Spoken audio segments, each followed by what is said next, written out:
I'll let you know as soon as we live. But okay, we looks like we're live, so we can just check to make sure that we're getting some feedback in. Looks like we're live, so yeah, I hear, I hear. Welcome everybody to the Sidney Winston channel. I'm here with Alpha K91, and we are going together to talk to Otangelo Grasso about things that are kind of Christian centric, things that Otangelo has been known to claim that are obviously false. And the one thing we are going to try and do today, if and when Otangelo does join our discussion room, is we are going to make sure that Otangelo does not get into science talk.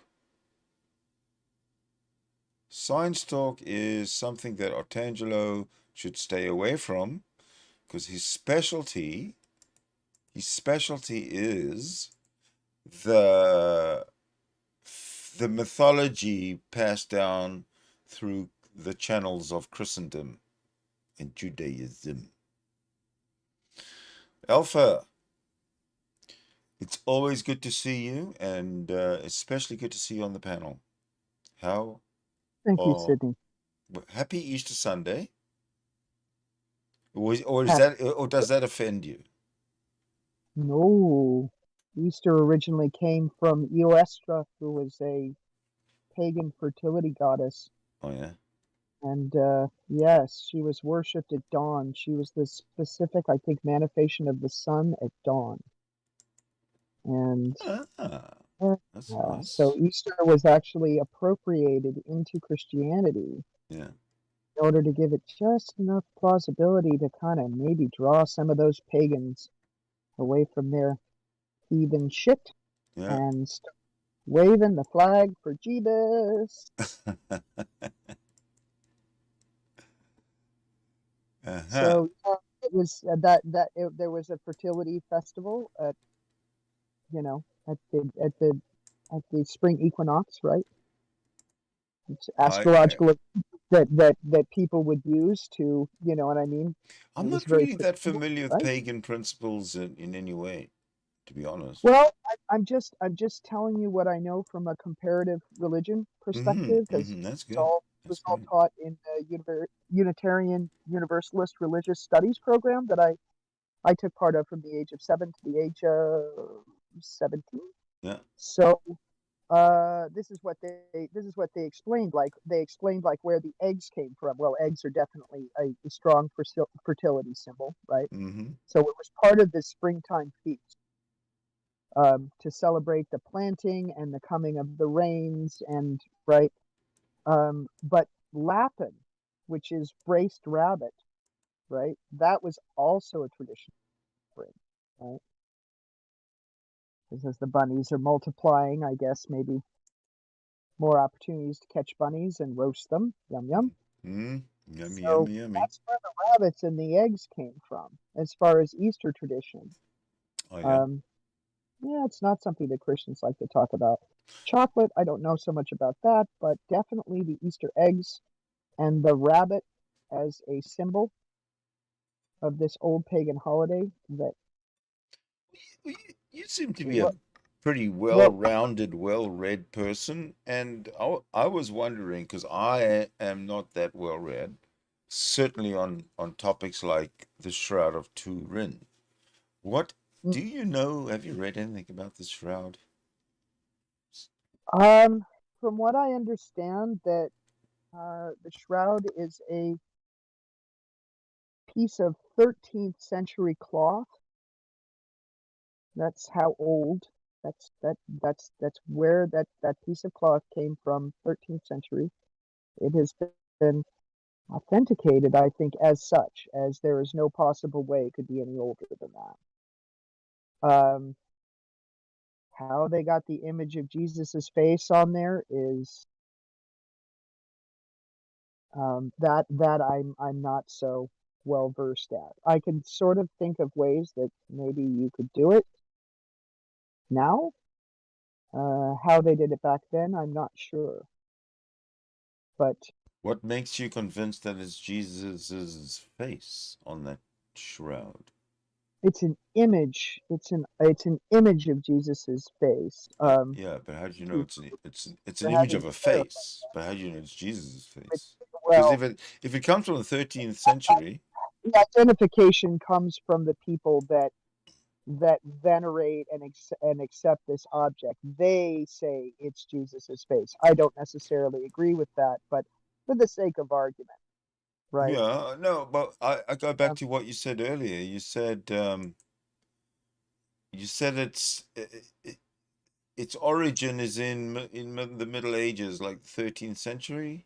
You said well, that's where the cloth, the actual cloth, that's how old that cloth is. It's exactly. So 20 Jesus would old. be Jesus's face would have been living some 13 or 1200 years before that cloth originated.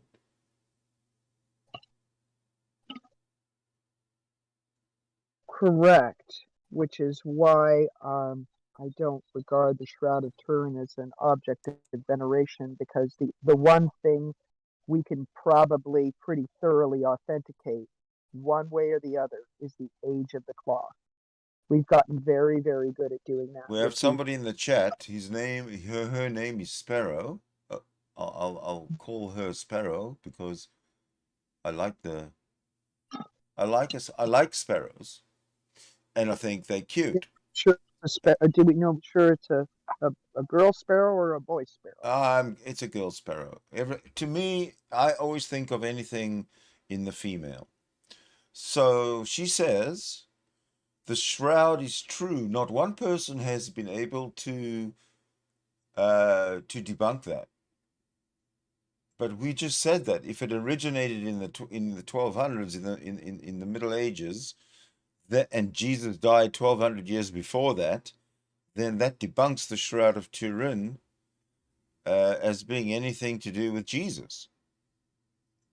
Sparrow, if you'd like to come in and explain yourself, and maybe I misunderstand you, do join the panel with Alpha and me.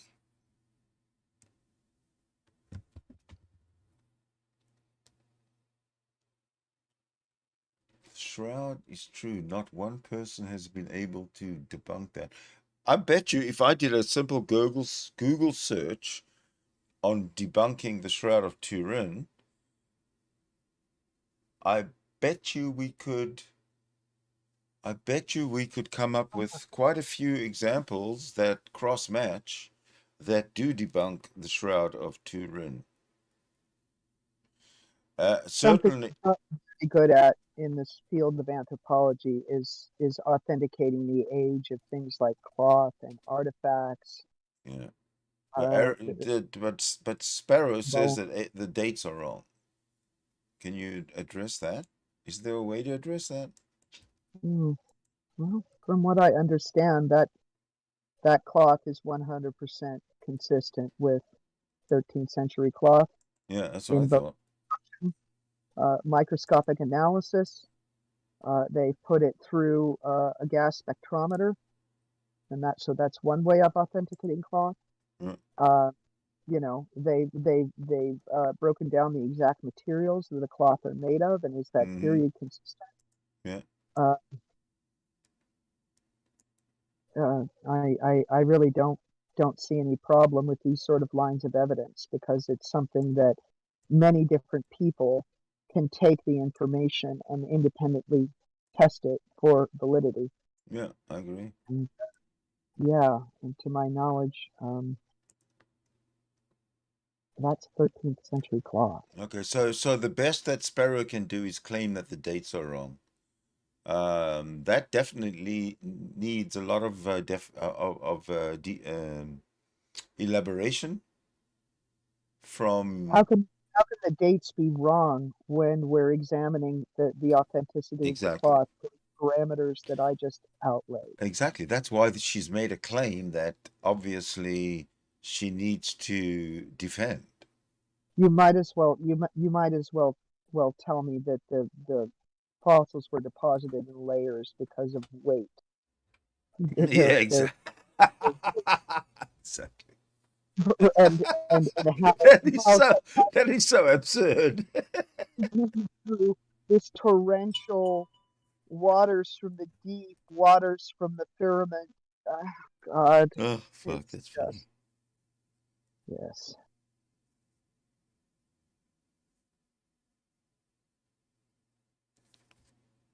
So how do we counter these lines of analysis, right? It would No, only be that well, we don't have to, because what these people are throwing at us is nonsense. Your dates are wrong. That's the claim. That's the assertion. Right there, your dates are wrong. So therefore, all the scientific analysis that has been um, peer reviewed on this shroud, it's obviously all wrong because Sparrow says the dates are wrong. That's the argument of Christians. The argument of Christianity is just to refute the facts. Done. but how can the dates be wrong? Sparrow, would you like to come in here and explain how the dates could There's be wrong? we do have cloth samples from contemporary era of Jesus.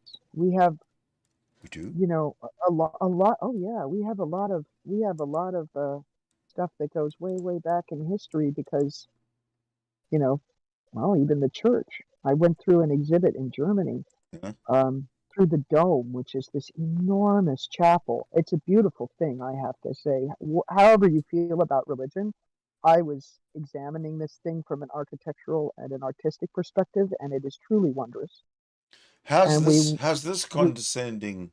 I'm sorry to interrupt you, but I'm a little bit. I need.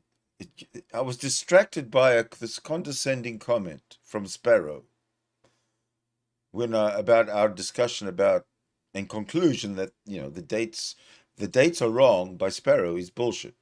So you know what she says? This is her follow-up question, and this is what offends me. She she says, "Were you there?"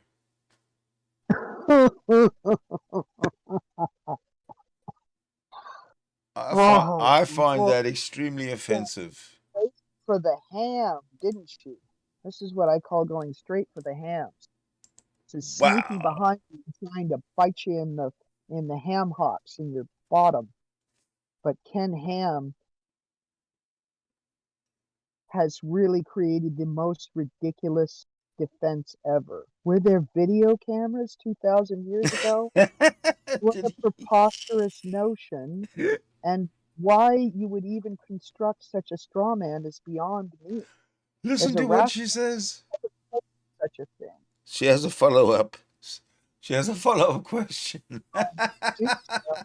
I hope I sound sufficiently bored that that my voice levels are correctly transmitting the level of boredom Oh, fuck. that these kind of refutations. I would probably be bored if this wasn't so funny. Now listen to what Sparrow has.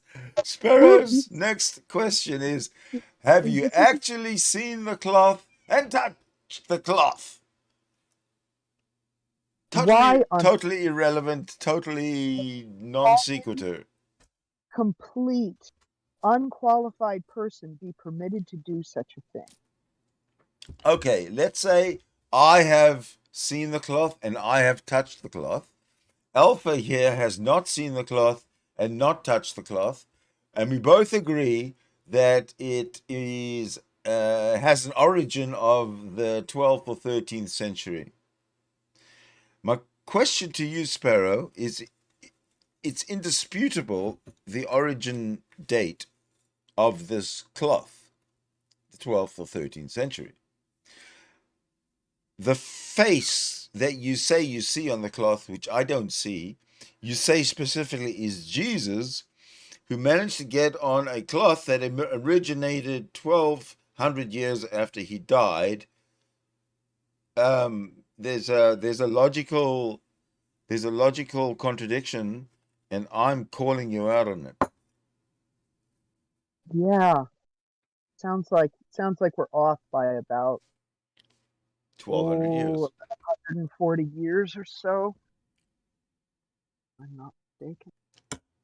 Yeah, David S. So the Shroud of Turin is bullshit. It's not bullshit in that it exists, or it certainly exists as a an object that is identified as Shroud of Turin, but it is not in any way connected to the non-existent and mythical Jesus figure that the Christians say they believe in, which of course is impossible because these people don't exist.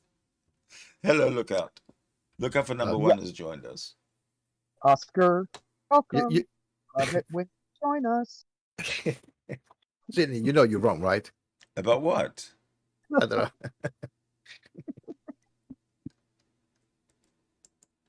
I'm willing to be proven wrong about anything because I'm a big mouth.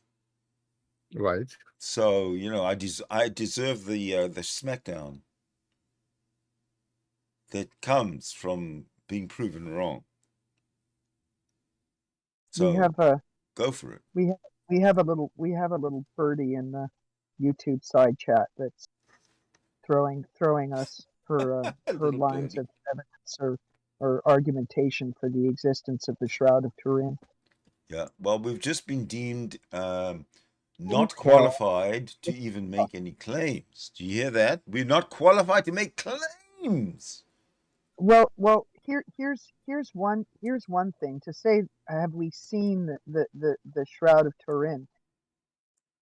In our modern society, we have multiple definitions of the word "seen." Right? Did I see it behind glass in a museum exhibition when the Shroud of Turin was on tour? Did I see it as in hundreds of digital images from all perspectives and all, you know what I mean, on all magnifications, right? So I can look very close. I can, you know what I mean, look at it from a distance, the total image as it appears on this filthy old rag, and so forth, right? And all those marks, it's been burnt. Right?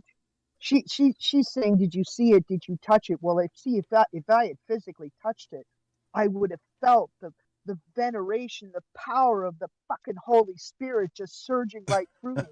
Well, I'm the one who touched it, and I saw it, and I had no Holy Spirit surging through me. I had absolutely nothing surging through me. I'm not claiming to have touched it by the sheer ridiculousness of the mere suggestion that I would have access or the ability to touch it.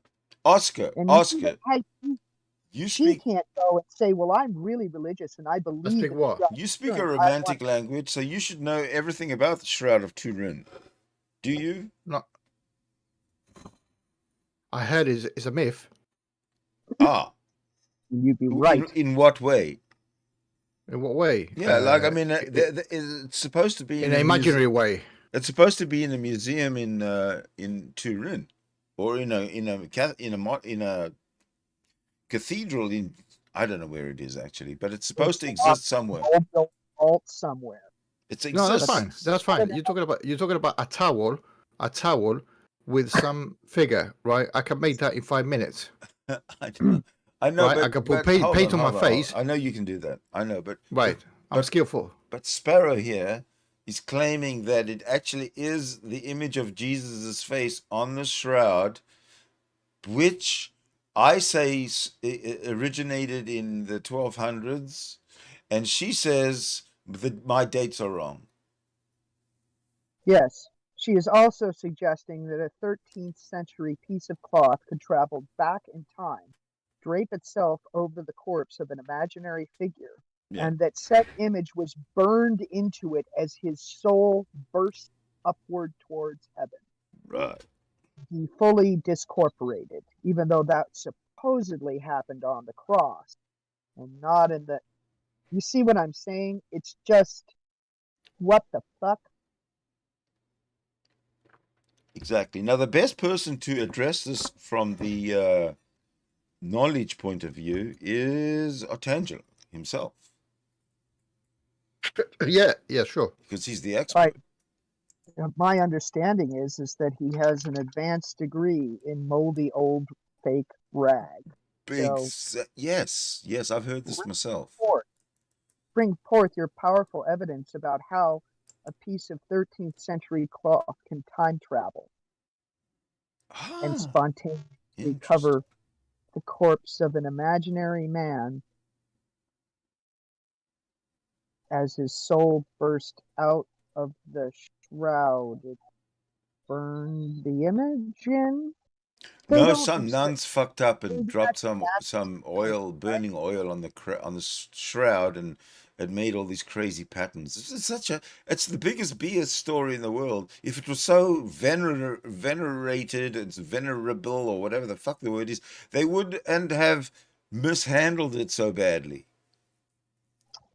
I just wonder if there were, uh, you know, we have to trace the first appearance of this moldy old ray backwards because I don't even think it was 13th century.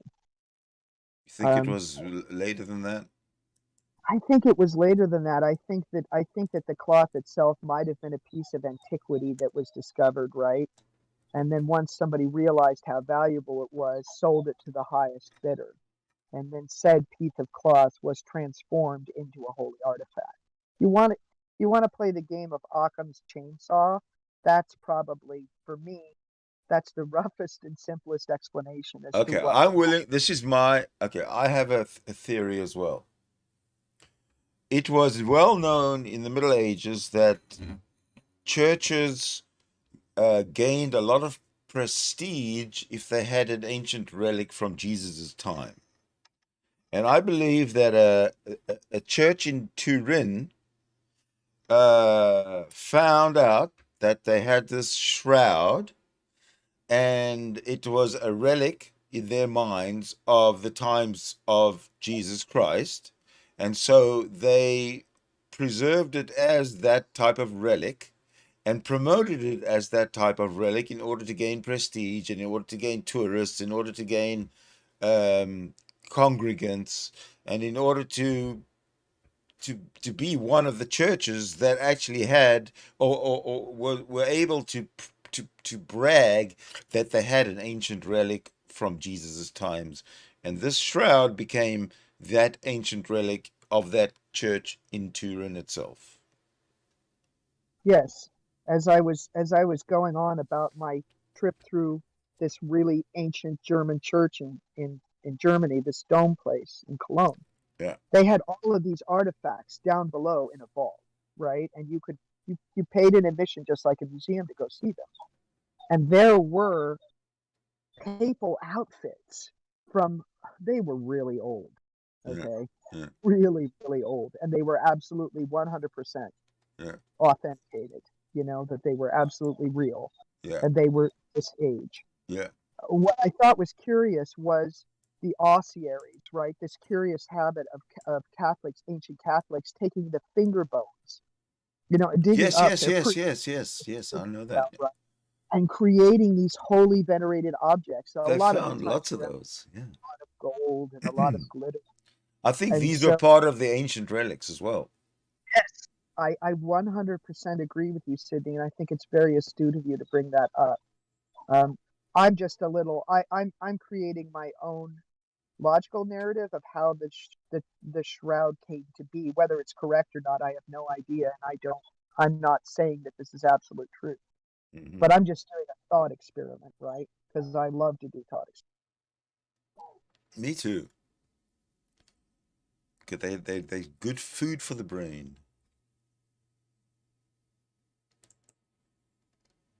Has Otangelo Yes. arrived?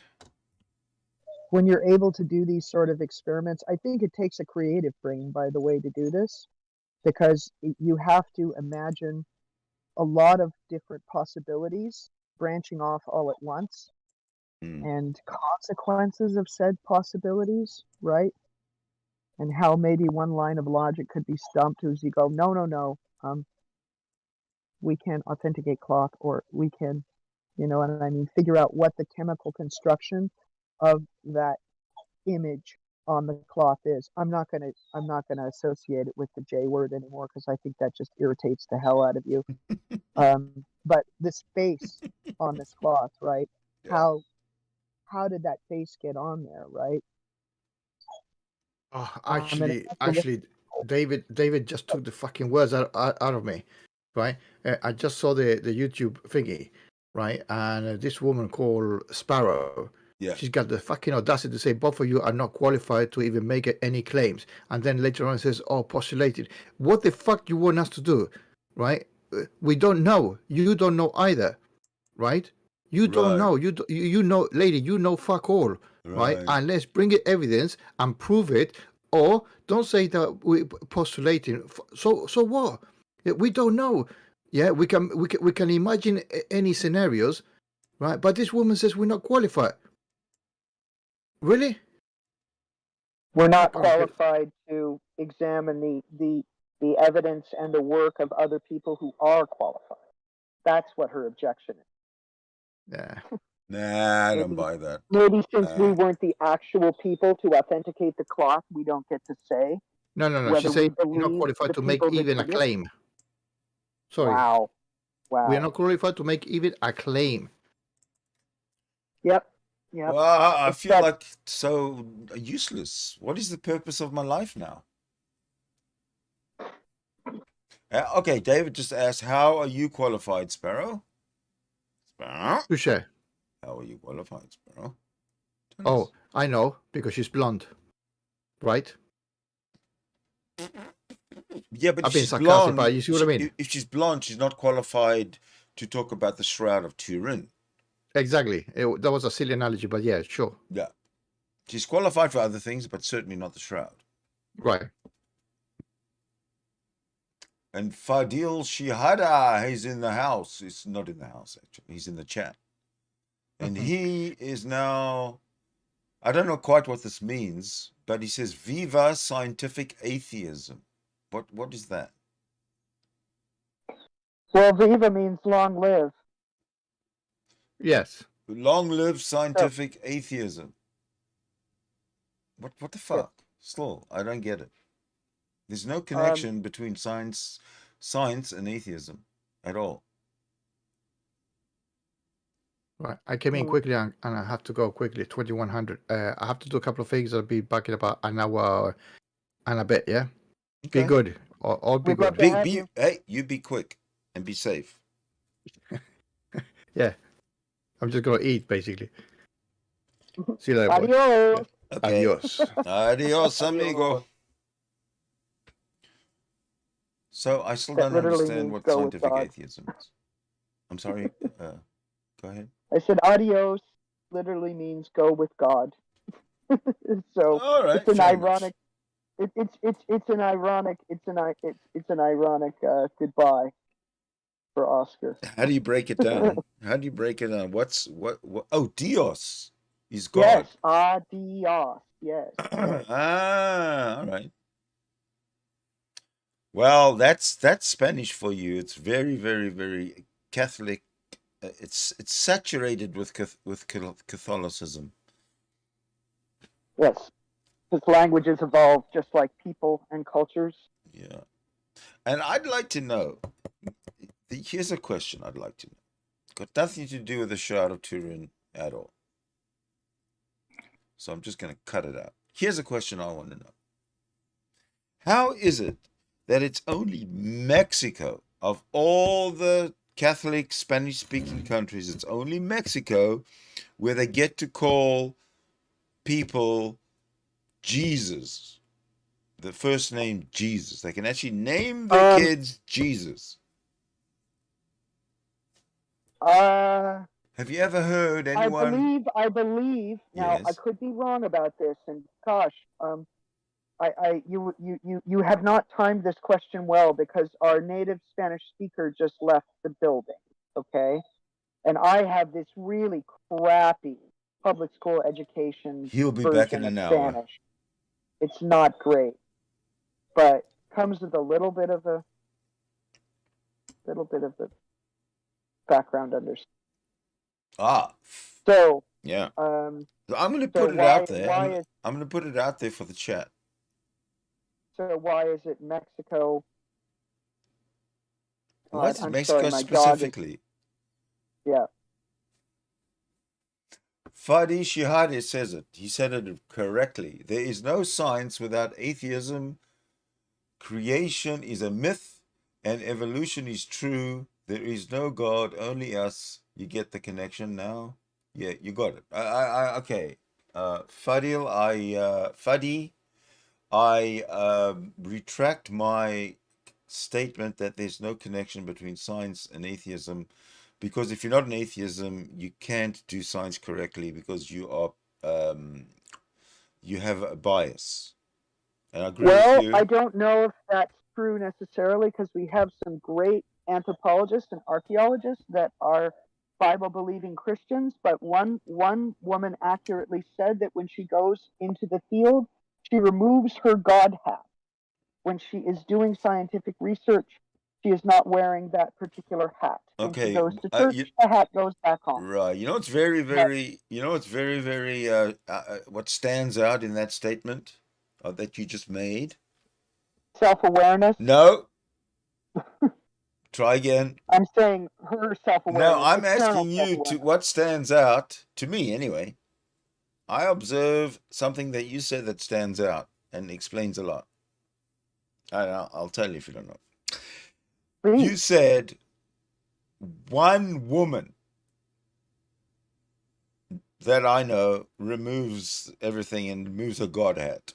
One woman. Okay, now I applaud that one woman, but if that one woman would be all women, that I'd consider a huge achievement and a progressive step forward. Culture. 100%. 100%. And I don't want to. I don't want to say that it's only one woman I know that does it. There are many scientists, but I like to use her example because creationists like to take her research and quote mine the fuck out of it and turn it into their own narrative. And she, as a Christian, it really, really makes her angry when so-called creation scientists do this sort of crap. And so I like to use her example, right, as my perspective for the Bible believing or the Christian atheist, right, that she can accept both her scientific texts that guide her to authenticate the age of dinosaur bones or the validity of finding soft tissue inside dinosaur bones Mm-hmm. and what that means, Mm-hmm. right? Mm-hmm. Versus trying to cram scientific knowledge into a Bible believing clown car. Like I said, it's like trying to get a walrus in the back seat of a Volkswagen. You might be able to do it if the walrus is young enough and you've got enough grease and a shoehorn, but it doesn't mean that it's a good fit or the proper way to transport a walrus, right? Yeah, no, absolutely. So no one in the chat has grasped that I asked that question. well, and I'm sorry if I rabbit trailed. You always grab me by the little bunny ears and pull me back when I do that. That's okay. No, yeah. Well, it's very, very seldom that I need to do that because you're all mostly on track. Unlike me, who wanders around and loses his track of his thoughts all the time. Oh, Sidney, it's not as if I don't struggle. It's an immense concentration exercise to do these types of things. Yeah, but the difference between you and me is I'm too lazy to concentrate, to focus, to concentrate. Nah, I could care less. Oh, shit. Well, I'm just trying to respect your audience, Sidney. That's all. Oh, thank you. I do appreciate that offer. Talking about the audience, where the hell is Otangelo? Hey, but you know the legend, don't you? If you get enough people in your side chat to say his name three times, he pops up like fucking Beetlejuice. No. You know, Beetlejuice, right? Beetlejuice, This Beetlejuice, works? Beetlejuice. And This actually Beetlejuice comes up works? and, well, rumor has it, I've tried it a couple of times, and Well, a hey, lot of the time when like you get three atheists that like invoke him, okay, I'll tell you what, invoke I'll his name in start. a sentence. I'll start. What do we have to say? His name? You Okay. have to say, oh, Three you have to use his times. name. No. It doesn't quite work like Beetlejuice. You need three different commenters Okay. invoking his name in a full sentence. Otangelo says this, or or or this person says this, but the mighty Otangelo claims that. And as long as you use his name in a sentence three times, three different commenters, they say that he just pops stuff out of freaking nowhere into your live chat and starts copy pasting the hell out of it, spewing little Okay. Christian noodles everywhere. We're ankle deep in noodles, wet noodles. Okay, I'll start. There we go.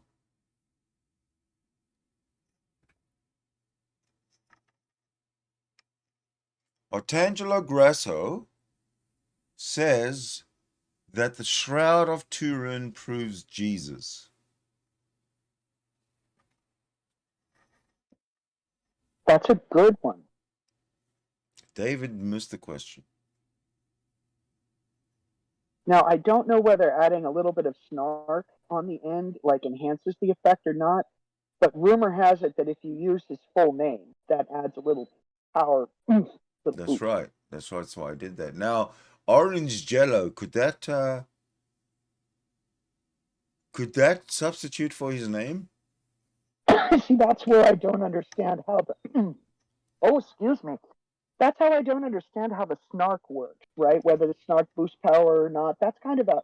I think we have scientists that are studying that particular parameter right now. We don't have any conclusive evidence yet. Oh, we just don't have any data empirically.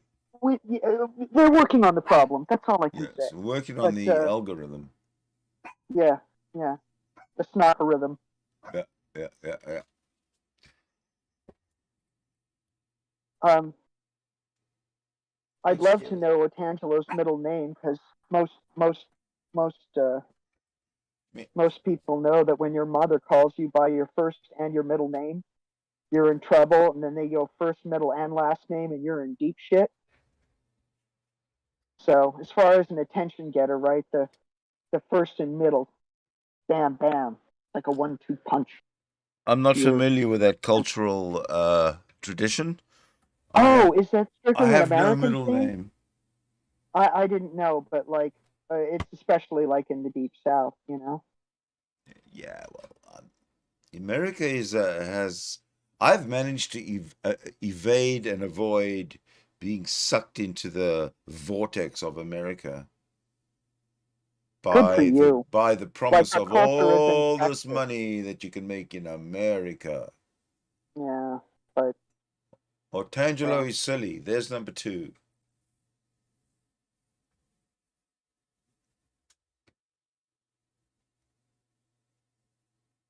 I tried one experiment where I just screamed that the Shroud of Turin was an elaborate fraud. Then I'd say the Shroud of Turin is a fake. Then I'd say the Shroud of Turin is a moldy old fucking rag that if I had my chance, I'd wipe my butt with it. Yuck! I Yeah. wouldn't put in that thing anywhere near my butt.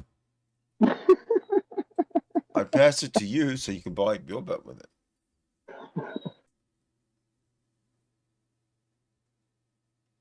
I'd spray it with alcohol first, but then it would just probably straight up dissolve. I just leave it where it is, basically.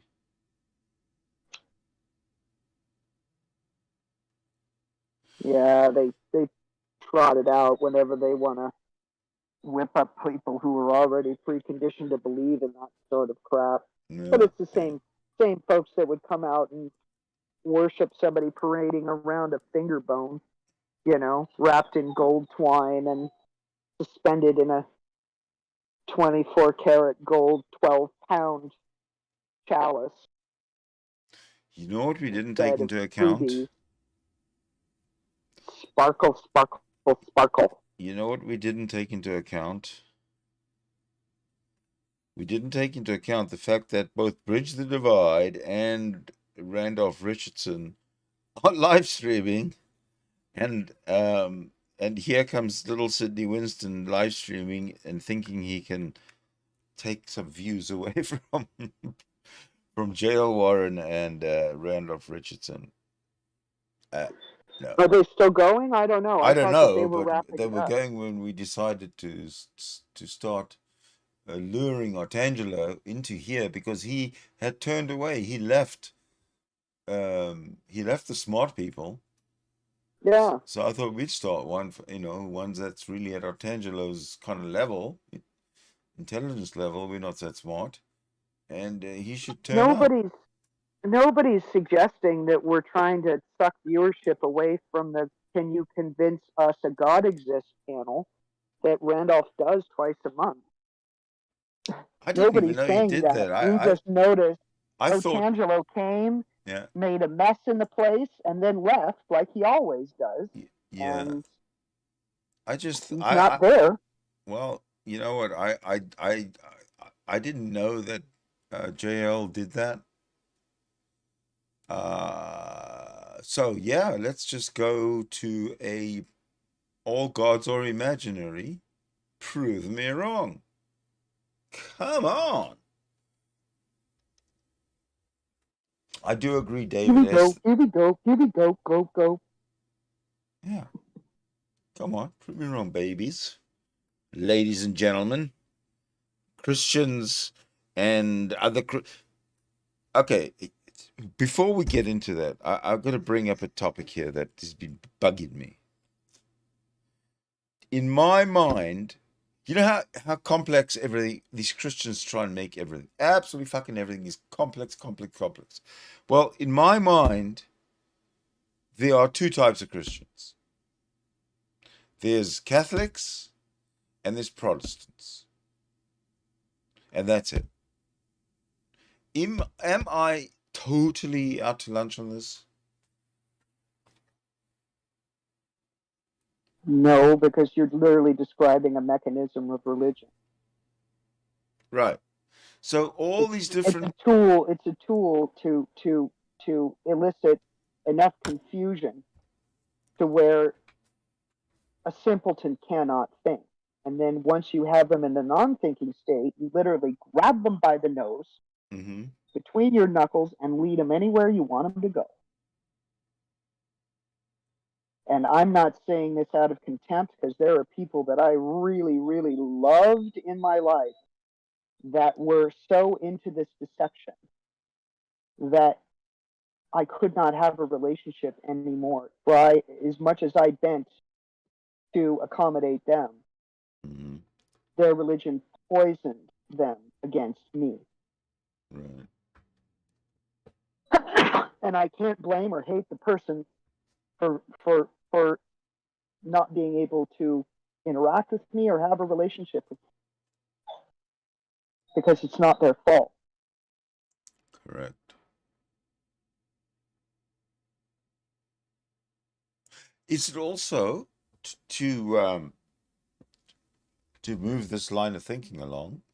Is it also, am I wrong when I say that of all the Christians hating on each other, all the different groups of Christians that hate upon each other and speak venomously about each other and call each other out on their different beliefs and this, that, and the other, they're all Protestants. I've never heard Catholics go at each other, and if they do, very rarely.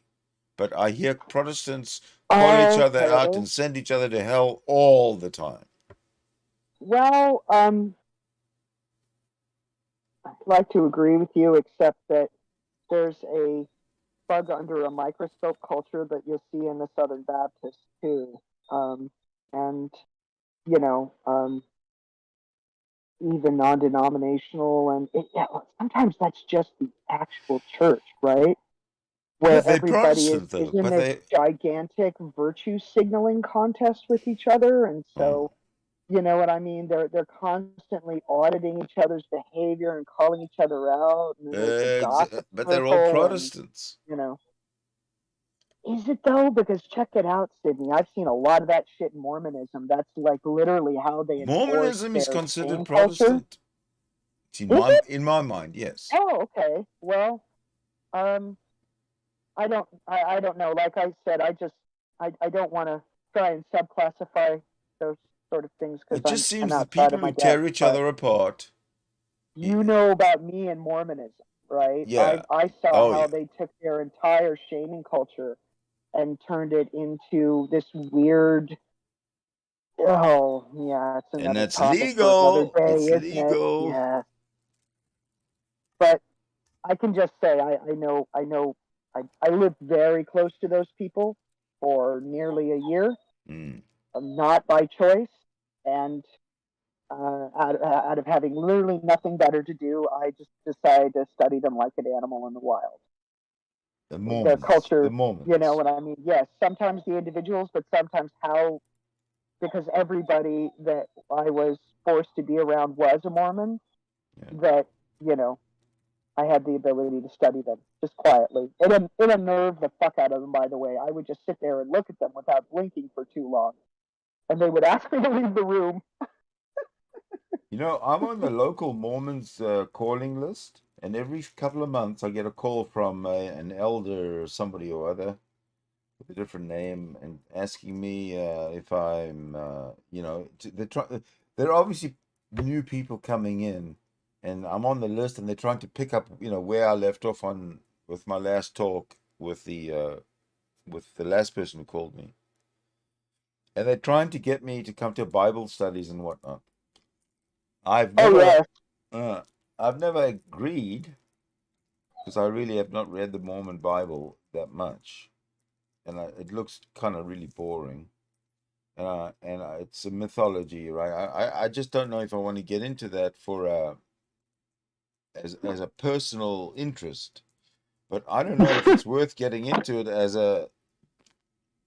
just a way of deep diving into another um, concept of living and understanding it.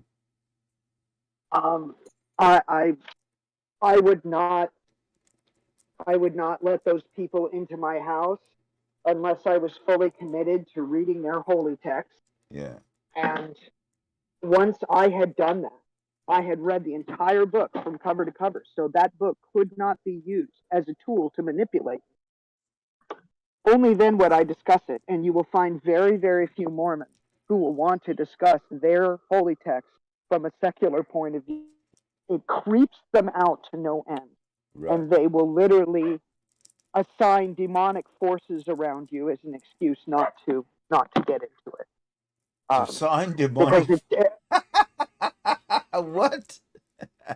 Do you know how sir, effect? I'm Do only you know how being effective truthful. that threat? Do you know how effective that threat will be on me? It's not meant for you, Sidney. It's meant for their followers so they don't talk to you. It's an isolation. Oh, I'll be shunned. Oh dear. No, again, it's not about you. It's about keeping their culties from talking. And so they will cast the devil on somebody like you, somebody who's read their holy text from a secular perspective and go, wow, this was super weird. Let's discuss this. Let's do a breakdown of the no. They will literally point at you and go, heathen, hellspawn. We don't do Bible study with atheists. Fuck you. Get the fuck away. It's the last goddamn thing they want. So the Oh only dear. way you can But why do have they? yourself a couple of pet Mormons, right, and Mm-hmm. do such a practice safely is if you do it as I described, right? You read all of their stuff from cover to cover from a secularist perspective, and then you let them into your house like stray dogs, okay? And you engage them in discourse, but you don't necessarily tell them or notify them beforehand that you've read their book. Well, the thing is with me, I'm not about the book. I'm about the all gods are imaginary. So Right. so when I go to a Bible study, I'm not going to talk to them about what's in their Bible. I'm going to talk to them how I'm going to talk to them about their God, the actual God that they believe in, and I'm going to um, get them to the point where they have to admit that they presuppose a God. And once they presuppose God, then God's not real. Once anybody presupposes a God, that God is not real, and the person presupposing knows it. So I want to get into I want to find out from the Mormons if they presuppose God. Well, they must. And once we get to the level of admission that they presuppose God, there's nothing else to talk about. Thank you very much. Have a nice day. Presuppose as much as you like. Your imaginations are very, very, very limited, and I hope you grow out of it real soon. That's what I stand. I respect your position. However, maybe I misheard you, but I thought that you were possibly entertaining the notion of going to a Mormon Bible. I am. But like Okay. you said, don't go to a Mormon Bible study without having read the whole Mormon Bible. Well, if in your case, Sidney, you're a particularly discriminating person who is has a very good understanding of different belief structures and why I don't want to say why, but what people believe, right? Mm. Mormons know that they've got you on foreign territory most of the time, right? There's lots of people have read the more commonly quoted use Bible, right? And NIV, King James, whatever. Right, Okay. exactly. But the Mormons have their completely unique story, Right. and it's But they more they like have the same God. ethnocentric. It's more about how their religion came to be, right? Understand. The fun thing about Mormons is because a lot of this shit happened in times where we have really, really good record keeping.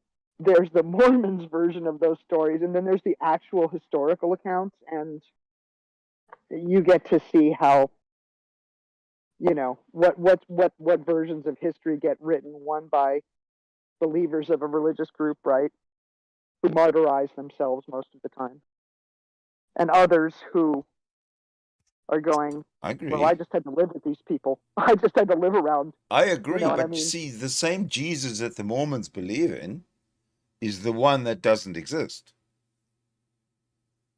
Absolutely. You see where I'm going? Well, of course. Of course. Of course. Don't tell me. I'm just saying that I really Mormons don't like to care play about with your you. book. I don't even care about your story. I want you to prove to me that this Jesus that you believe in so fervently actually existed. You would be escorted out in a super, super polite way. All conversation would absolutely slam to a halt, and you would go no further, my friend. That's This perfect. is That's my fine point. by me because that would be the experience that I had. Lovely. Right, right. So yeah, going in there with both of your horns lowered, you've got no risk of them using their text to mess with you. But when I adopted a couple of pet Mormons, and I let them in, and I gave them food and stuff, and I listened to their shit, Yeah. and then they would throw pieces of the text at me, and I would already have a contradictory line in their own text, and it would and it would shock them because they're so misogynistic and so ignorant. They literally think that this was like divine inspiration, that I'm pulling this out of the air. But the fact that I'm using these quotes to make them super fucking uncomfortable because I'm pointing out obvious contradictions in their holy text because it was written by, you know what I mean? Mm-hmm. An arrogant, a crazy person with a messiah complex, right? Right. It's not that hard to tear down that story. And again, since this shit all happened in the mid to late 1800s, we've got lots of records and things, right, that say this happened, that happened, right, that are a whole lot more, a whole lot more credible than having to examine artifacts. Sorry, but corroborating records are going to beat artifacts any day of the week.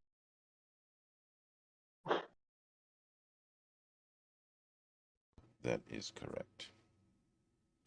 You are correct there, ma'am. Why I always ask, why wasn't Jesus' face on a coin? Or if a coin is too big of an ask? No contemporary iconography. Nobody sketched a portrait of this guy. Nobody I just want to just give a disclaimer to everything Alpha says. Hashtag Jesus is a myth. Yeah, well, this is the question that I ask believers. Right. And then what do they do, Sidney? What do they do? They go, well, there's the Shroud of Turin. What if I said, what if I... When I ask for an image, when I ask for iconography, right? Yeah. This is what I get. Well, there's the Shroud of Turin. Shroud of Turin. And here we are. Hey, Otangelo, are you Shroud listening? of Turin land. Are you listening, Otangelo? Where I have to explain how people authenticate things to somebody who says that there's no way this can be counter-authenticated. If I said Jesus is a myth, prove me wrong. Would that make a difference?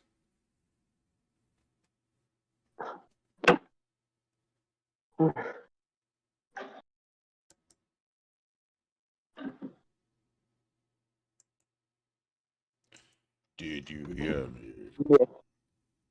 Well, or, we can go with the God is definitionally impossible, prove me wrong. No.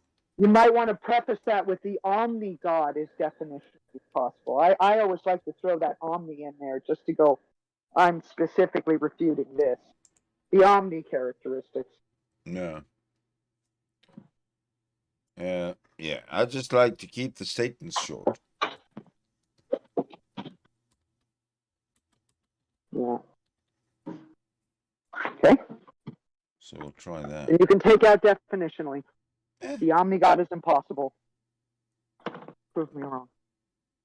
I'm not. I don't think I've even ever heard the term omni God. What does it mean? Omnibenevolent, omnipotent. There's one that says existing outside of space and time. Omnipotent, maybe that's no. Omnipotence is his all-knowing nature. Yeah, there's all of these omni qualities. And the omni is the ever-reaching. You know what I mean? Yeah, the bullshit part of the story, in other words. It's the bullshit part of that, of omnibenevolence, omni-righteous. You know what I mean? Ever-loving. Which is there's all these supposed omni qualities that God right, has. stuff that no one can possibly know. Right, but the Bible, when you hear the account of what God has done with his omni qualities, it proves pretty conclusively he doesn't have them. Because it's not possible to be ever righteous and ever merciful at the same time. Yeah. And it's not possible to exist outside of space and time, right? So that's it. Those are just a few examples, but there's a fuck ton of omnis. I think there might be 5 or 6 associated with the Christian God, anyway. Yeah.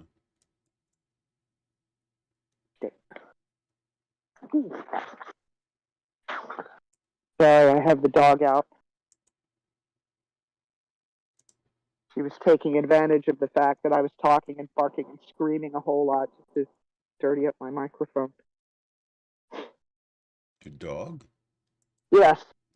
Yeah, she knows that I'm doing something, and she was sort of interrupting me pretty deliberately, so I would do something with her, and she actually ended up winning that first move on the intellectual chessboard. me. Like, I know just how to bark and yip at just the right annoying pitch. Huh, that's Go to amazing. Mark. Go to Mark. Good. Thanks. Okay, I'm going to change it around a little bit. There we go. Jesus is a myth. Prove me wrong.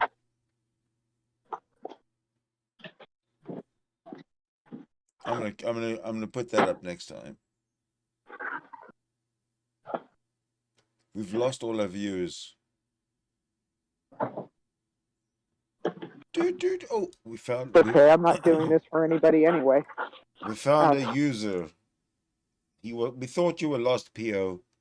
No, I But was here just you are. doing again the next room in my flat. Oh, So yeah. Okay, can we get you something? Because I'm sure you're tired. Yeah, I'm tired, but I'm covered with everything I need. Excellent. That's good to hear. What do you think? Jesus is a myth. Can you prove me wrong? It's not a myth. It's mythology. What's the difference? Which one? As always, my question. Which one? Is Jesus a myth? Jesus Christ is a myth. Prove me wrong. No, I've seen a musical, Jesus Christ Superstar. And there are, nowadays, also Jesus is living among us. In China, Russia, Japan, South Africa, Thailand. Zambia, Kenya, Nigeria. So any country that allows Christianity has people thinking that Jesus is living amongst them. No, I'm real. And that real we are in the people. last and final days. No, what's the name? Just list, like look up, Google it, list of people who claim to be Jesus. Like a lot of them. I can't do that. Technology has a hold on me. Technology has a hold on me to the point where I can't do that. Lists of people who claim to be Jesus. There's that Australian guy. There's the Russian guy. Yeah. There's a British guy, I think maybe he's the Australian guy. So, I mean, it depends in which century you're right. So let's say in 21st century.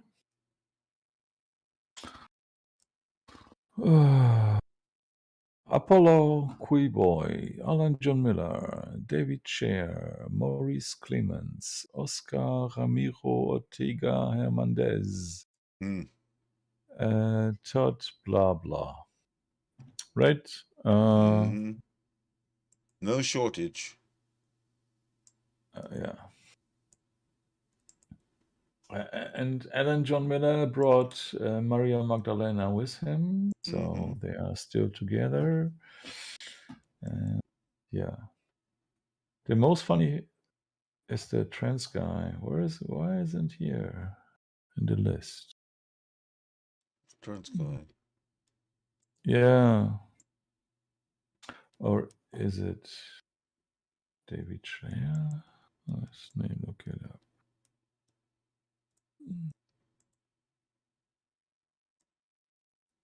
Jesus is not spelled up anything.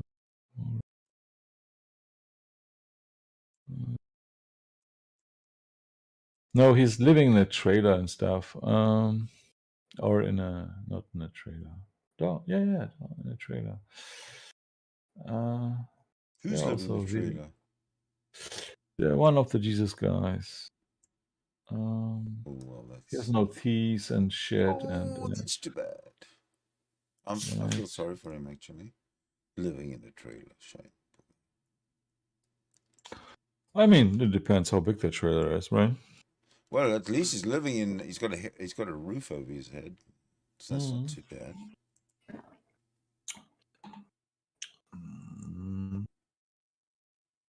Didn't Mr. Batman live in a trailer? No, never. And at least not since I've known him. He might have when he was younger. I don't know. So like there are like video. Maybe it's just a small house. I don't know. Like videos when he's starting drones and stuff. I thought it did look pretty like. Drones? Yeah. Not familiar with any of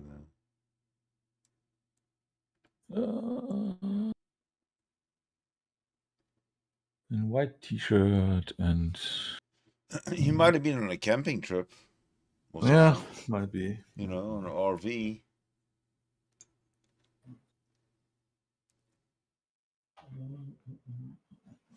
So David is pretty active. We should. I'm gonna go and see what he has to say. David S. 1-1-1-3-1-1-1-3 says that Otangelo Grasso is a silly man, and you, David S., are so spot on correct. And he thinks that all Christians are pretty warlike. And I agree with you with that as well, on that as well, because they love their killing of the enemy. And always pray for their enemies, dead enemies. Right? And he says that most apologists have gone away from omni-God. They say now it's powerful within reason, so you can't get them with the impossibility of omnipotence and all that. So they flip-flopping. How convenient. How does an atheist flip-flop? P.O., if you were an atheist flip-flopper, can you give me an example of a flip-flop? I'm wearing flip-flops. That's about as close as you can get, isn't it? Exactly. No, atheists are not flip-flopping. Never. No, exactly. There's no reason for it. No. I'm still pissed off with fucking atheists who refuse to stand their ground. And I mean this in a totally respectful way, and I'm not trying to point out any particular people or anything like that. We all do that. I'm probably guilty of it myself, or I used to be. I don't think I'm guilty of that now. And what I'm referring to is the mistake that atheists make when they say, I don't know everything. Maybe it's possible that there's a God, but the conclusions I reach and that I see in my evidence and blah blah blah blah blah points to there not being one necessary. You know, that kind of sort of butterfly language. So instead of saying, hold on a sec, Pio, instead of saying there is no God, there are no gods, all of them are impossible. A God or gods or anything, it's imaginary, it's impossible. That's the end of the story. There's a 0% chance that your God exists.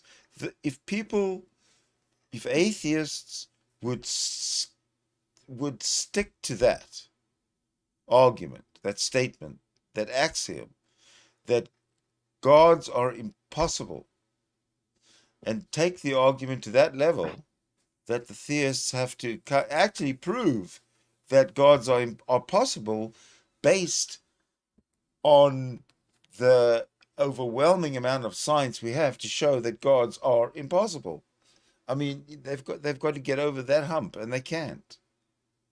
And if we stuck to that, to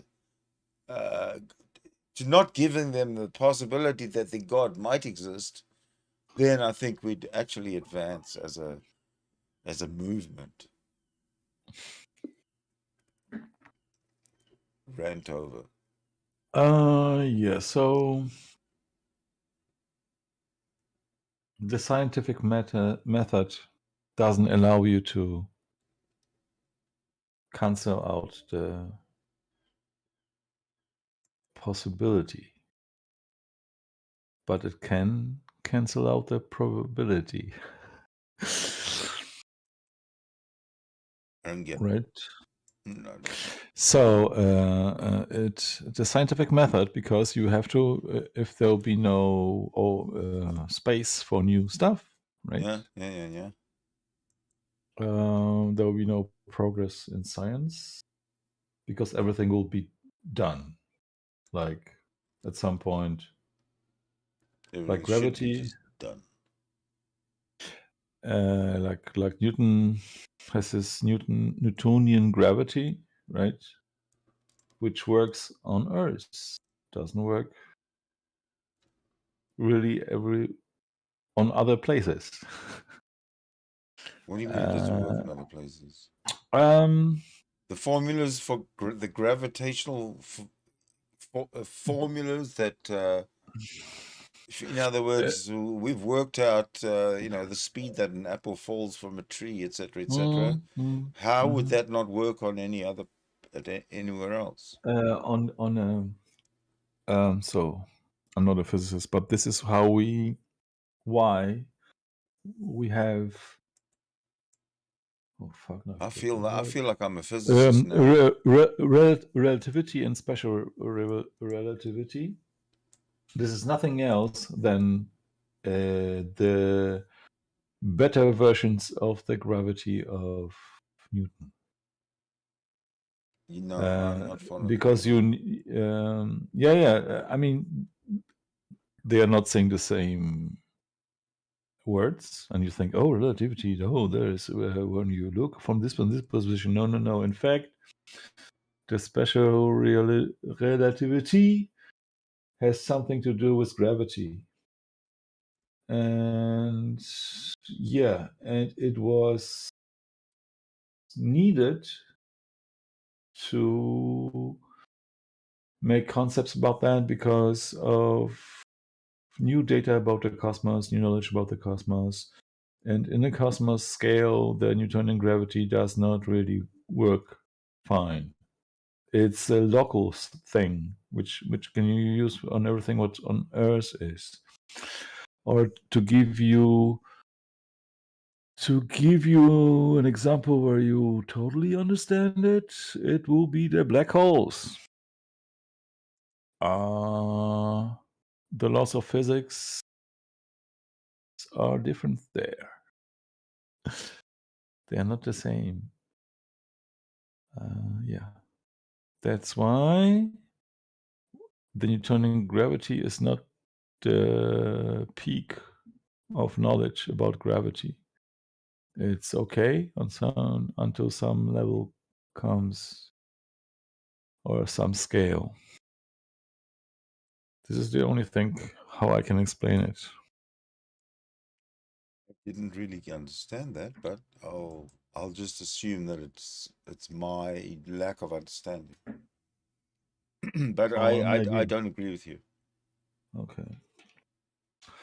I would Google it. Perhaps there is something which explains it better than me. Well, I just think that, I mean, I thought it was pretty straightforward and simple.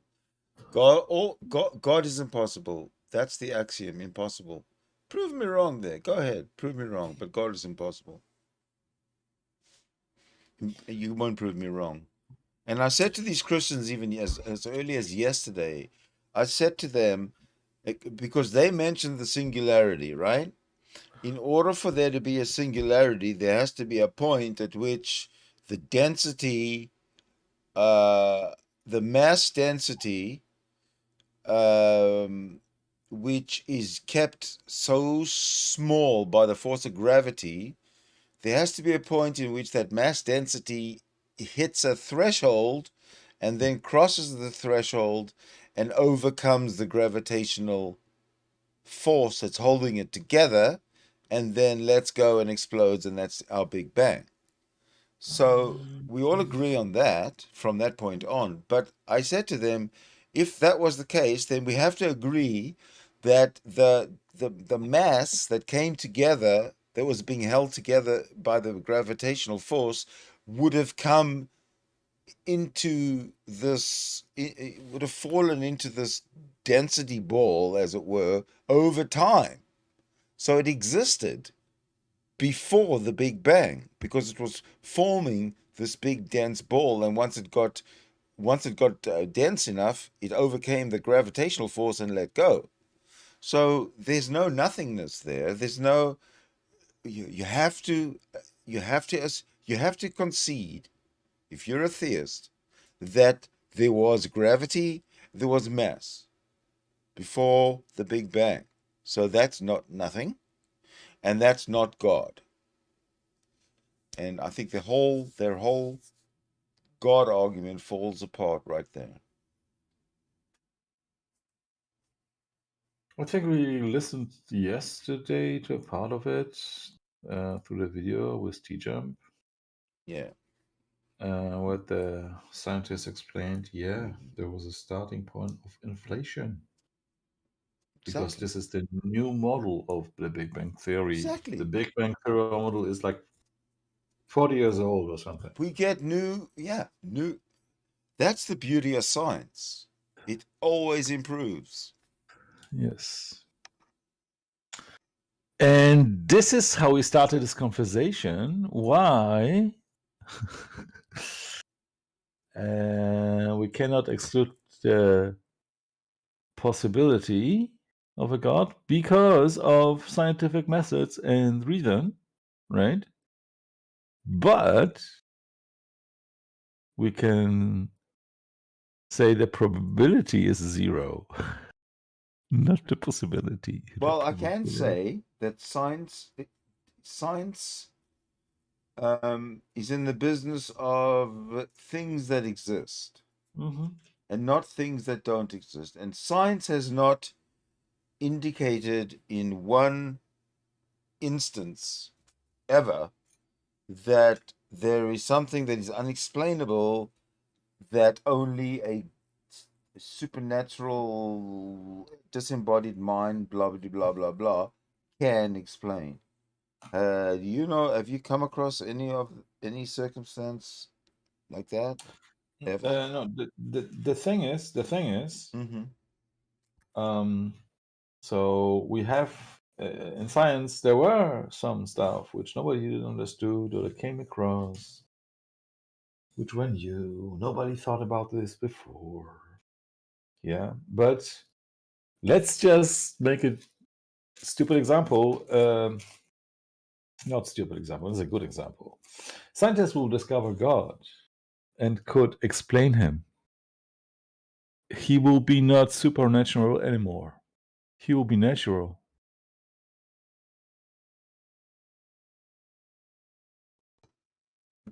Yes, because if science can discover it, it exists.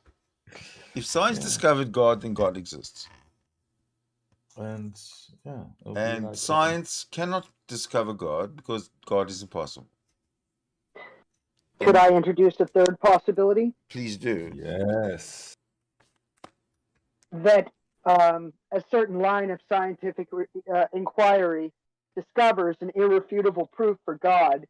And since proof denies faith, and without God, faith is nothing, by consequence, God immediately winks all of those scientists and all of their research out of existence with a snap of his Thanos finger. Thanos We finger? would never know about such a proof of God because God would because he's omnipotent, because he knows everything, because he has this whole plan. He would have seen ahead of time that these scientists would have done such a line of research. And so the moment they hit enlightenment and they had committed the cardinal sin of proving God, God would just snap their fingers and make it as if they'd never existed. Right. Probably wink out their whole families and their kids and all these other uninvolved parties just to be sure. Are you claiming now that for a God the faith is needed. He drinks it like the old gods used to drink mead. They must have it. Christian God must have veneration. He has to have money. He has to have absolutely, I don't want to. right? I don't know. In order to be happy. No, I'm thinking especially of faith, because, for example, if we go with the Christian God, the devil doesn't. He believes in God, right? But he's still not And from acting. which text you read, P.O.? Can I make a suggestion? Yeah. Sure. There's a viewer in the side chat, Trudy Hell, who made a Oh, we statement. love Trudy. We love Trudy. I love Trudy. Oh, I love Trudy She's my too. friend. But Yeah. the statement is, but before the Big Bang is a strange term if there was no time before the Big Bang.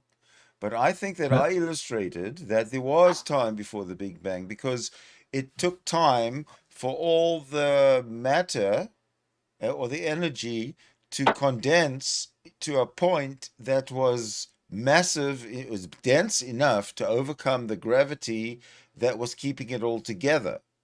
So that indicates that there was time before the Big Bang. The Big Bang is just a point in the continuous existence of reality. There's no such thing as a nothing with no time. In my opinion, time is eternal. Our existence began at the Big Bang, but that wasn't the beginning of time. It was the beginning of the time our existence began. But I don't believe that there was no time before the Big Bang, because I believe existence and energy is eternal, and it's always motion. There's never such thing as no motion. It's so energy and motion, and it's something that is axiomatic, in my opinion.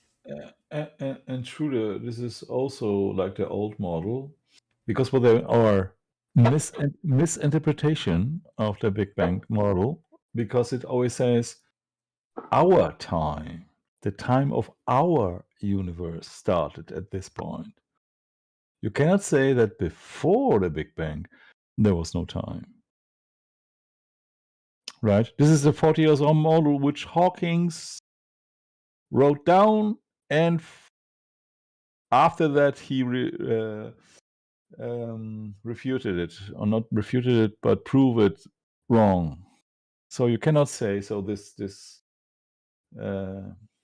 notion that there was no time before Big Bang is just wrong. There was no our time, not the time we are measuring right now, or the concept we have when we go back at this and this time, this and this happened, right? That's all. Before that, of course, time existed. We were just not in this lineage. Yeah. Theo, can I ask you a question? Mm-hmm. Do you think there's any validity to the theory that our universe is just a prior universe that reached the end of its life and collapsed and squeezed down and then popped out again, and that this could literally go on for endlessly, that there is no beginning of time because there's no way, right, to go all the way back to the, you know what I mean? This is the bang and bounce theory or something. That's one. But also this would mean Big bounce. That not only one universe created, because it's I cannot really explain it, because as I can remember, because our universe will die eventually. I think I cannot prove whatever, right? That every universe creates millions of other universes. That's what I like to think. I like to think that as well, because it's plausible. Yes. Thank you. I appreciate your thoughts on that.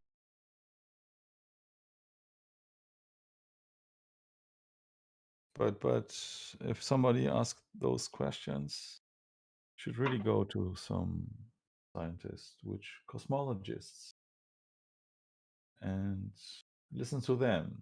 I listen to them too, but my problem is always that I understand only like 50% of what they are saying. Like you have to study because they use other terms than we do, or yeah.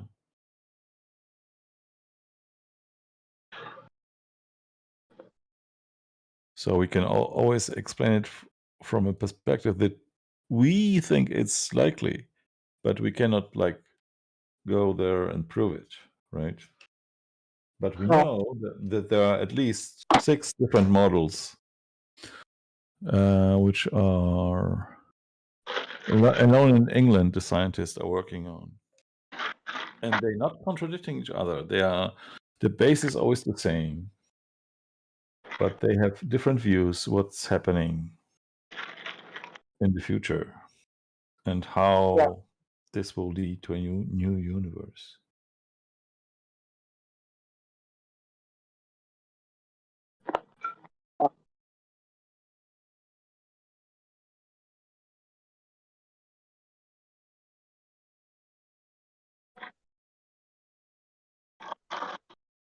So, is there anybody coming forth who wants to come on stage and tangle with Pio? I'm really tired today. I just wanted to listen, and then I realized, oh, we are live, right? Ooh. Ooh-hoo. I didn't know that. You knowingly walked into this live stream. I just told myself, oh, let's have a nice evening and talk about the stupidity of gods, how they are not logical. I think we spoke like yesterday or 2 days ago. Yeah. Like, for example, why need Jesus 3 days? Because we have Easter, right? Okay. Why couldn't Jesus just resurrect himself directly on the cross? So they killed him. Because he had nails And in his hands. That must have hurt like shit. Yeah, but you know, the nails are just for the flesh, right? He's not resurrected in he's not resurrected in the flesh. He's only, to my information, only resurrected as a spirit. No, right? no, he's resurrected his flesh as well, the whole body, everything. No, he was flying. Everybody to else the everybody else who goes up to heaven only goes home, only gets up to heaven the spirit. But Jesus Christ is different. His whole body went up there. Yeah, nevertheless, the question still stands. Why not? Why wait 3 days? Right? Mm-hmm. Because gods are timeless. Time doesn't matter to them. So did he think 3 days? Or were just because they didn't know better? Because when people wrote this book, that the Messiah will come, and then he will need 3 days. All right. Okay. So for the 4 of you who are watching, and I am using a suggestion from Trudy Hell, and that is to say that the link to Discord, the link to this stream, the link to this Discord conversation room that you can come in and either agree or disagree with us, is at the top of the YouTube chat. It should be at the top of the YouTube chat. Yes, live chat. It is there. It is there. Please, you can click it to join. You can use your laptop, your PC, or any other device, really. Well, I just want to go on the record by saying that Trudy Hell dropped some of the funniest, most witty and snarkiest comments in a lot of these live chats. And I just, whenever I see her icon, I smile because I know that I'm in for a treat. Some All little random right. thing out of her brain, you know? So I, for one, would love to have her on Discord. Cool. Well, there's another reason for you to join the team, Trudy. I am giving Trudy Hell or Hella, I don't know how to pronounce her last name, a endorsement. Yes, that's the word. Well, I'm inviting Trudy Hell onto the panel for a deep interrogation. Yeah, and sure, you don't need to like type those numbers 7 and 42 or whatever. You just click on the link. There is no magic in it.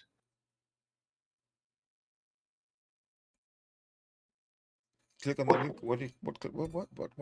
What? Yeah, there is a magic number. 7 was too long and 42 too complicated. Yeah, this was the answer. No, she says 3 is a magic number. Oh, sorry. Oh, I'm tired, so I'm not even can read. I misspelled 3. Sorry. Ha! Welcome. Welcome. Finally. Ha ha ha. Hello. Oh, hello. Sorry, I thought you were different. Are you the same person? Yes, I'm the same person. Are you Trudy Hell? With a different name. Yes, I'm Trudy Hell. Okay, all right. Well, welcome back. You're hilarious.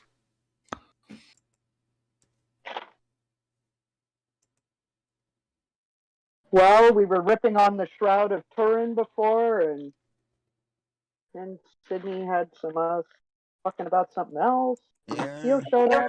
Not here. Did you have Otangelo on? No, if he comes on, we can go straight back to the Shroud of Turin, though. Oh, well, we could. Have you ever heard the theory about Otangelo that if enough chatters say his name in the side chat, that he shows up in the side chat like Beetlejuice, the ghost? I think he's omnipresent, that man. Yes. Well, we're trying to bait him into the room, I think. I think that's the goal of this exercise. Yeah. Otangelo is in fact, a nice person. I talked to him and like not in person, but I talked to him on several, even in a German atheist channel. And what's really funny about him is he is like precept, right? But Darkstalking says he's stupid. So they are not good about talking about each other. And I've watched also some debates between they have debates between each other. So I find it very amusing. Last time I talked to Otangelo, he claimed that him and Darth were absolute bosom buddies, and that Darth respects him and likes him. So there you go. If Otangelo says it, it must be true. Yeah. So the god of YouTube will prove you wrong.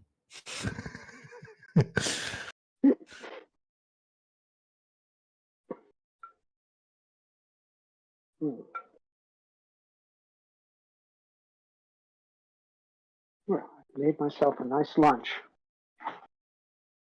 I hope everybody is doing the same. Yes, I have orange juice with wine. Oh, I just looked at my screen and realized that Trudy is a trans sheep. I've met this trans sheep somewhere before. Yes.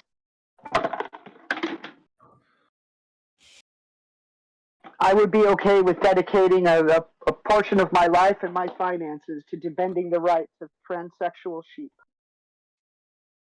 Since you have herding dogs, I suppose so.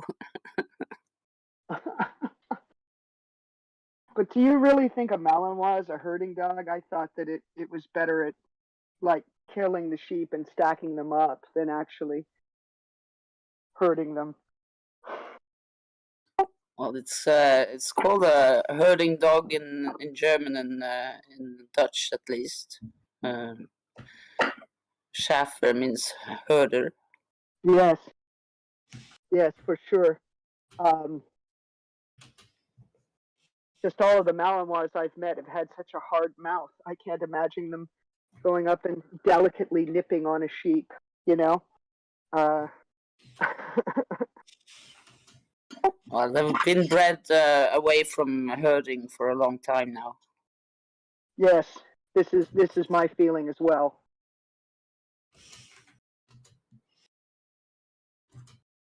I see Tervuren herd more than Malinois.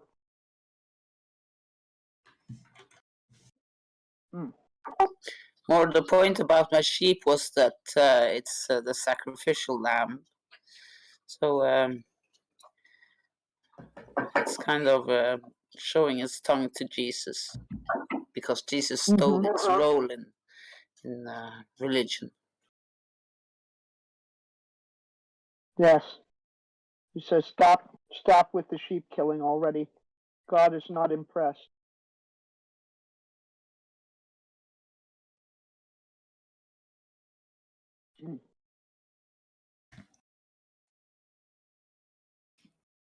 I think I'm going to step out, guys. I have my lunch here and I don't want to crunch in everybody's ear, so I'm going to mute. Yeah. But we're not only sacrificing sheep, right? We're just eating them. So.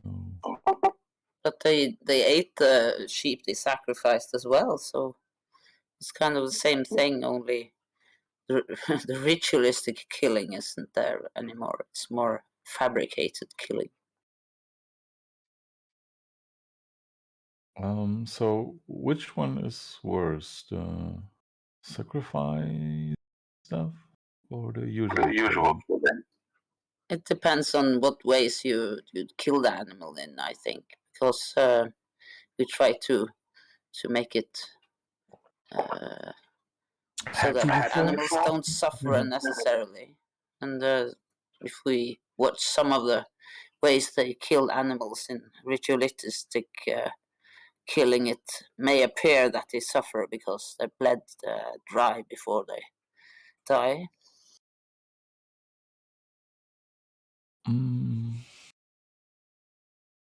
Okay, depending on the method, also, right?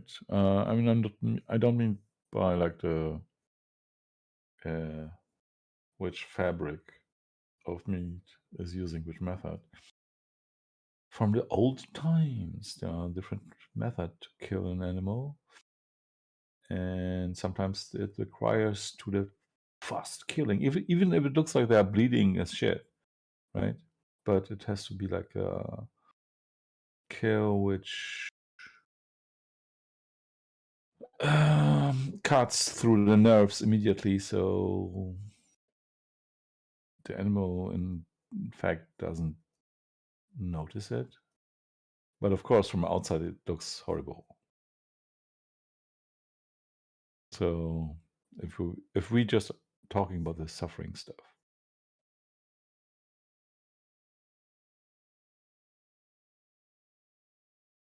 And don't tell me you're a vegan. No, I'm not a vegan.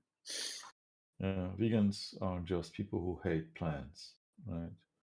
And they enjoy killing them because they cannot cry and shout.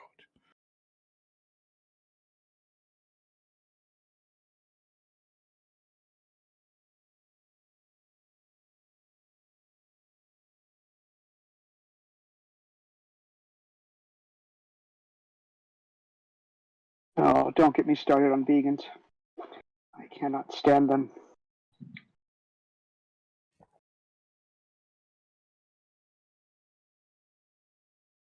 I think there's different opinions in the vegan communities as well. I think some of them are very outspoken, and they're the ones maybe who gets on our nerves, while others may not be that extreme in their opinions or thoughts.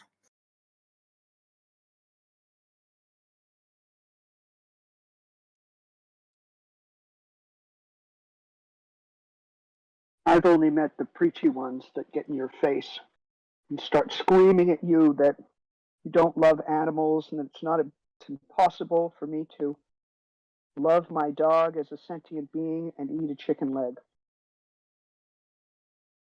The Those are dog the kinds of will, the people I dog have will become. also like to eat the chicken leg, right? Yes, we enjoy sharing chicken, Yeah. beef, pork, turkey. Really, they like it all.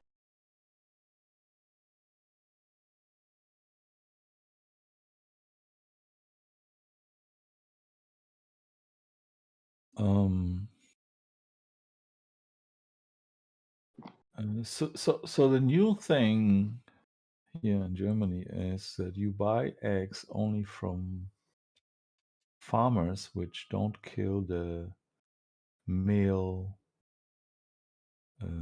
chicken. I don't know, the male babies or something, because usually they are just killed immediately if they are not female. So you buy eggs and it says we are not killing the male chicken babies.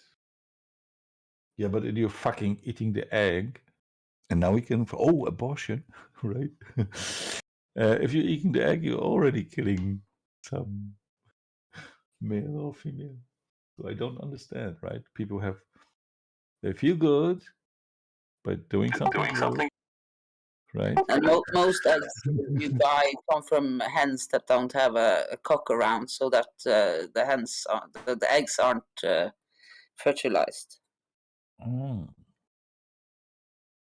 Then I have no idea about biology because I thought if they have to have The an hens egg, lay their eggs out of the light during the day. If they think it's spring, they will lay eggs every day. Without cock involved, Yes, so they really. but they don't lay as often or as well. If you have a cock in your yard, that bird will stimulate the hens to lay more eggs. So why, the next question, to get better direction. So why is the egg the symbol of Easter because Mary got Jesus? No, because Mary got Jesus without fucking. Yep. Is this the I reason? don't know. Well, I have my own understanding of the matter, but an egg Of is course, a fertility symbol. it's a pagan tradition, right? Yeah, right. Right, but I try to make the because. Well, Theo, because maybe you don't know so much about barnyard animals, I can tell you that chickens are one of the few animals that can spontaneously. It seems that they have the ability to fertilize themselves. Okay. Oh. Because we had a hen chicken in the middle of the city. There were no other chickens around. Okay. This is really in the middle of the city. And you just she was with us proved for a North year out. and a half. No male chickens. No roosters. Okay. Yeah. And she spontaneously gave birth. Now, to laid live eggs where she sat on them and they all popped out and she had chicks running around. And we joked that we should, change her name to Virgin Mary. But then I looked this up and found out that no, this absolutely happens biologically. But it wasn't an impossible scenario, as I thought, because in some cases chickens can fertilize their own eggs. Hmm. Yeah, So that's why only one chicken was needed in Noah's Ark. Now I understand it. right. They just saved So one maybe- place. Maybe we should start a rock band called the Jesus and Mary Chicken instead of the Jesus and Mary Chain. I don't know. Old reference, I guess.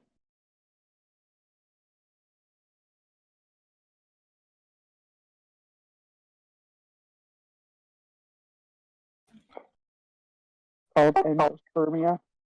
There's a word for this, but I don't know the word.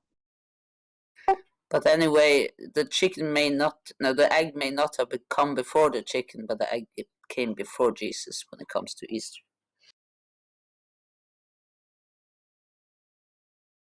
Yeah. So even the joke doesn't work that the rooster comes first, right? No. Hmm. Theo, you're fucking bad. You're bad, Theo. Yeah. But there is a rooster in the the Easter story then in the Bible, because it's crowed 3 times. Oh, that's right. But the Easter eggs are not from chickens. On Easter, they are from bunnies. That's much more Bunnies fascinating. it hid the eggs only. The bunnies took the eggs and hid them. I thought that was the story, but I don't know that story because it's not part of our culture. All I think of is when combining bunnies and chickens are those advertisements for Cadbury eggs. I think. Where they had the rabbit. Just chewing on cud, and then somebody's making chicken noises over the rabbit. I think we've just answered a question that the precepts put together. They always say, "I've never seen a dog produce a non-dog." Yes. Well, you now have seen a bunny produce a non-bunny.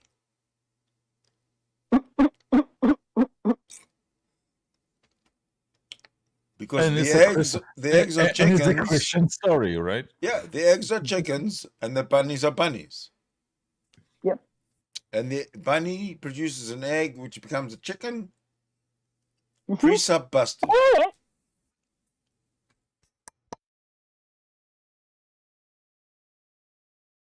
We should have now Kent Hovind here, right? To tell him that. Oh man, he does a Sunday show. You can called Whack an Atheist. You can call in and talk to him anytime you want. No. But he's worse than Darth Dawkins. No, he's not worse. He is, in fact, you have to just be prepared because all his arguments are all the same since I was born. No, he isn't that old. But let's say since 40 years, his arguments didn't change. They are all the same. You're right. The adjective I used previously was the wrong word. Kent Hovind is more rigid than Darth Dawkins. He has changed his rhetoric less, and has stuck to the same shit, the same recitation. Yeah, he makes Darth look almost original. Yeah. So if you would talk, if I would go to a debate on Kent Hovind, I would just look his 6 arguments about the 6 different evolutions and God produced dogs and all this stuff. Yeah, so it has to be quite easy, I think, because you'll find enough counter arguments. Because he has anything else to say than his old arguments. There is nothing new. Yeah. Well, the thing with But the Wackenadius is you can have more of a back and forth than having a structured debate with him is impossible, because he just gish gallops the whole way, and then calls you stupid. Every belief you lay out is just stupid this and stupid that. You know, never wrestle with a pig. You're just going to get covered in mud, and the pig likes it.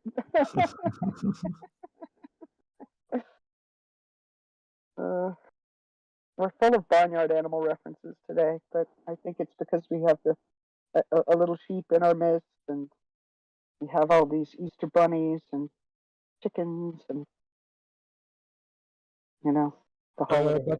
But we have not only Easter, we have like 3 Abrahamic holidays at one time this year. I think Ramadan and Passover fest. So are those falling on the same?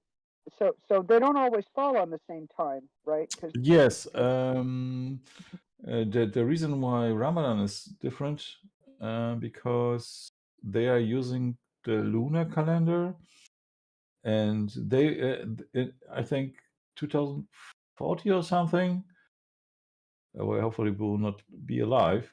Ramadan will be twice in 1 year because the calendar does not function.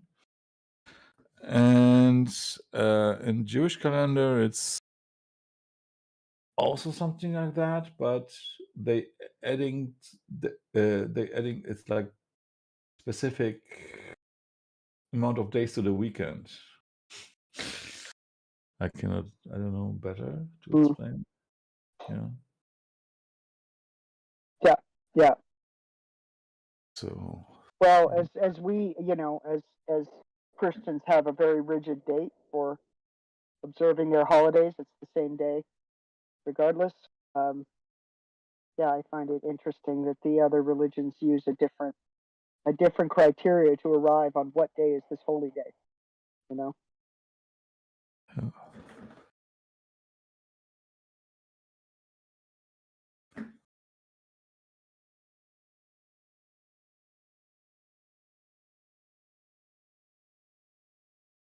Yeah, and everything has, and each one has a totally different meaning. That's the most funny stuff. The holidays, you mean? Each holiday has a different meaning? Yeah. So Ramadan is the stuff where most of the Muslims are getting fat because they tell us they do fast, but of course they just do bigger pauses between the meals, and when the sun is down or something, they eat like crazy, right? And so most of them are gaining weight during the Ramadan, which should be the fasting. The funny thing about Ramadan in Norway is that above the polar circle they have to have a certain time because the sun doesn't go down. Right. Somebody brought that up the other day. Yeah. So that's really close to the polar regions where the sun, like some days of the year, is like shining for 18 or 20 hours, or may not even set at all, and they're like, Yeah, that's why there is no Muslim Eskimos, right? Because they are dying every Ramadan.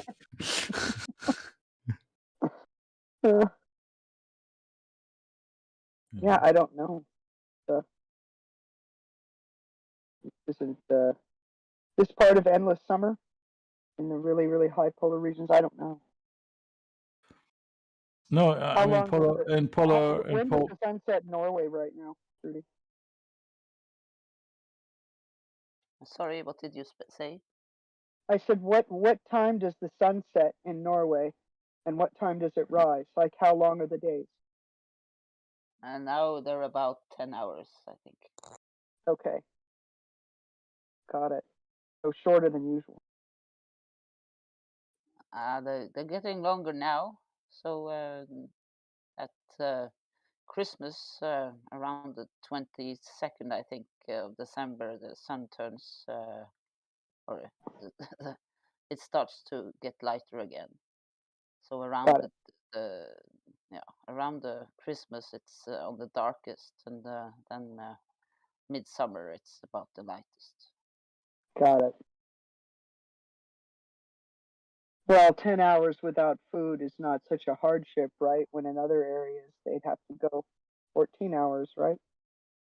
Or 16 hours without No, eating to observe the parameters of Ramadan being a sun up and sun down type crap. In the polar Yeah. area, they have to wait for 6 months. Uh, Well, it don't I depends wish? on what time of the year the Ramadan comes, because in Yeah. in the winter it's Yeah, no, not the, as the funny dry, stuff, full it's as little. yeah. But the funny stuff, of course, when this book was written, Uncle Mo didn't know that there are other areas of the earth where the sun doesn't set so often or whatever, right? That's why the stupid rule, and it's not explained there. What you have to do if the sun is not setting for 6 months? How dare you ask us a question? Allah is infallible. And infallible in failing, yeah.